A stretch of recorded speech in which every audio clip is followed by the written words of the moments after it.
Welcome back to Rick's Radio Conversions.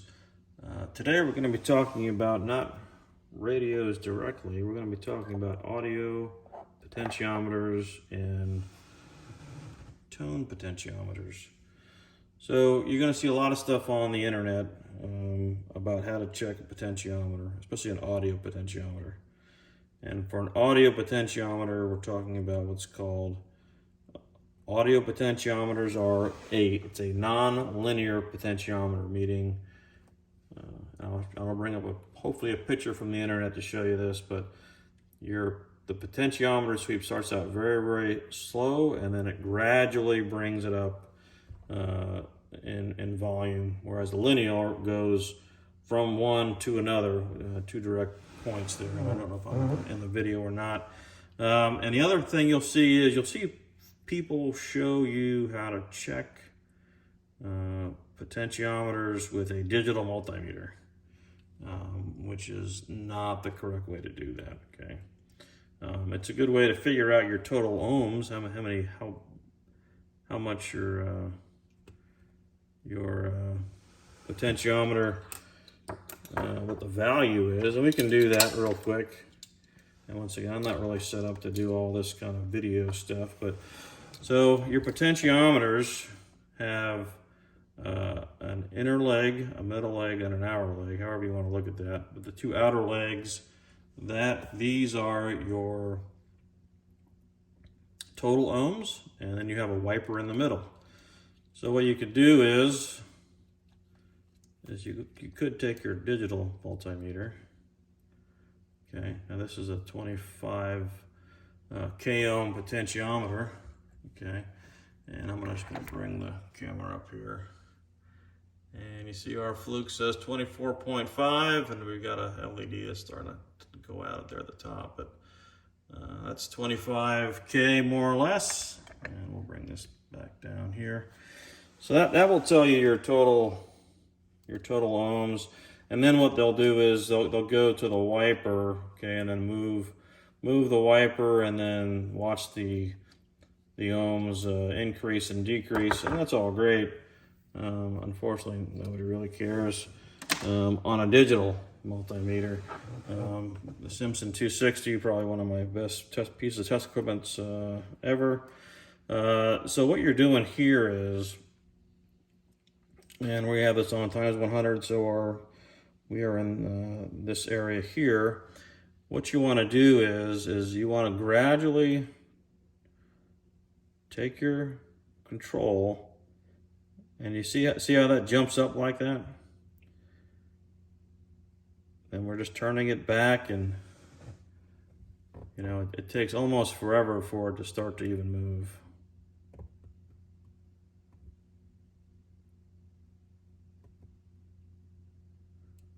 And this isn't too bad of a control.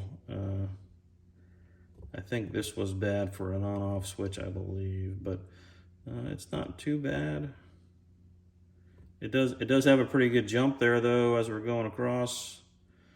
And then if you were to switch this, you would just kind of be going in the opposite direction. So now we're going to go counterclockwise. And there is a little bit of hesitation in this. If this was in a stock unit, meaning a stock radio, home audio, whatever, this may crackle when you turn it and things of that nature.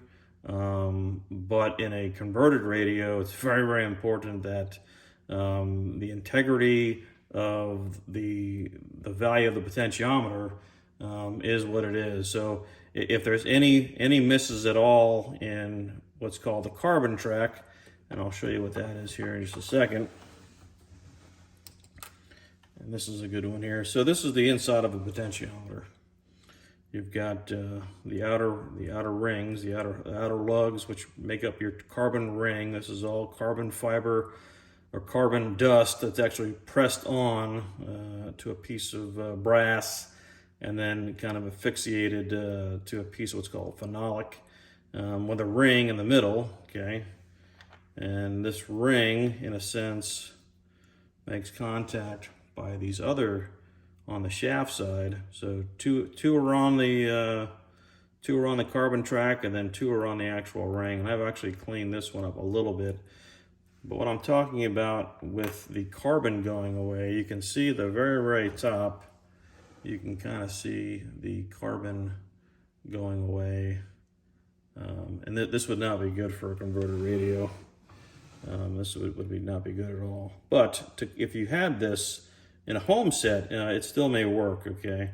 And some of the things that you can use is this good stuff. If you ever buy anything in vintage stores or things of that nature, you're going to see somebody that says, oh yeah, it's been serviced and it's been deoxed.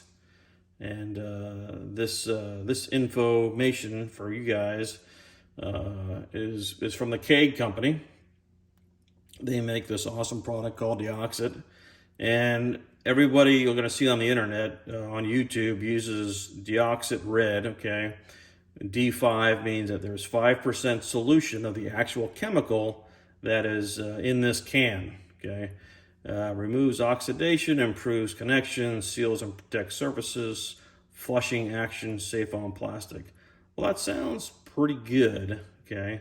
And this is good for newer stuff. If you were going to work on a something built in the 2000s and up, maybe that does not have compressed carbon dust, to make this potentiometer, you may be okay. The instructions here, Deoxit D5 provides a flushing action, and the bottom one here, D100, no solvents. So when you go over here to solvents, odorless mineral spirits. Okay, now that sounds good to clean stuff out, but it's not good for this stuff. Over time, this is the phenolic wafer board. Is nothing more than pieces of cardboard and other different types of some synthetic stuff that gets compressed and cut out of a sheet by the thousands probably. So this is not good, especially when people take this stuff and literally wash it out, so to speak. You wash a lot of this stuff out. You also wash a lot of the grease out. So what is good to use? Okay, so they make another product called Fader Cleaner. Okay, now Faders, front to rear audio movement, right? This is also good for audio potentiometers, tone controls, things of that nature. Has all the same stuff in it, okay? And this is actually the metered one-shot version, which I like because you don't need much of this stuff. No solvents. I don't know if you can see that there. No solvents. Very important. 100% deoxit, safe on plastics. This stuff is much better to use than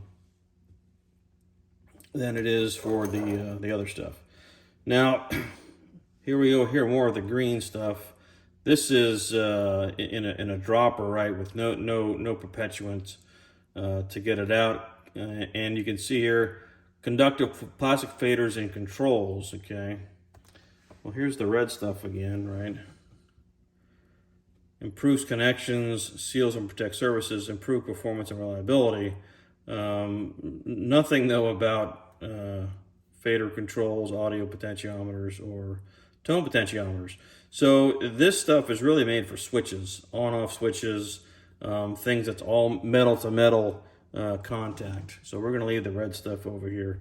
And the fader stuff, this is what you want to put on things of this nature here with these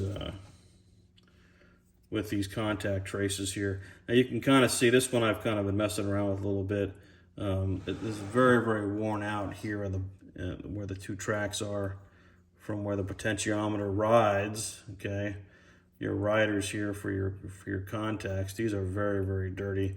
The other thing that happens is when you spray any of this stuff down into these well area here, and I've been just as guilty as this is anybody else, okay? And this is the same thing. This is Deoxit Fader F5. Still has mineral spirits in it. And I've done the same thing, I'm just as guilty. I'm not a hypocrite. You give it a little bit of a shot there. The problem is when you do that, you're actually washing a lot of the grease substance out there as well. And the grease substance is when you move a control and it kind of sounds and like it's all clunky and stuff like that.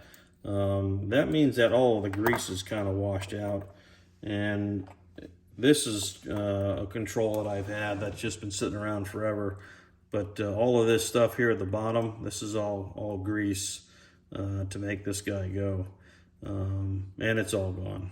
So, you know, one of the things that you could do is clean all this stuff out, and then there's actually a product that you can use. And we're just gonna, for the sake of argument's sake, just kind of hit this real fast. But it actually has a product that's called Fader Grease, and that one's not for that one's for this one.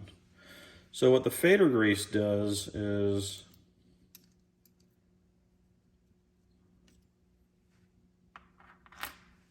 there we go. Let me put this back together. Hopefully I'm staying in the camera here. So what the Fader Grease does is it gives this, you can hear that. That sounds pretty horrible. Okay. So what the Fader Grease does is, and it comes in this little syringe, another good product. And you don't need much. You just need a little bit down here at the bottom. This must be a brand new one. It sure is. I use this religiously. Very good stuff. A little bit more expensive, but in the end, it's worth it. And what you're going to do is you're just going to kind of push a little bit down in there, a little bit down on here, on the shaft a little bit. And you don't have to get too technical with it. It's very forgiving stuff. And I think I'm still good here. And what we're going to do is build our setup back together here.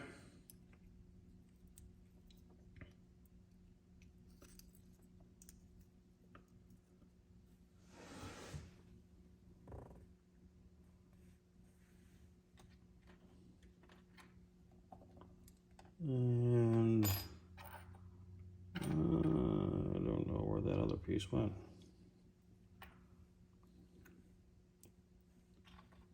There we go.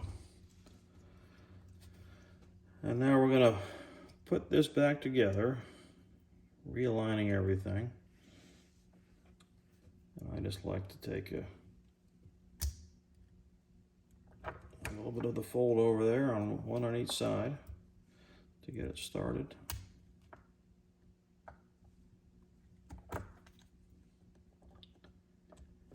I'm just going to do 3 just for video sake. And now when you turn this turns and feels much better than it did before. It's good stuff.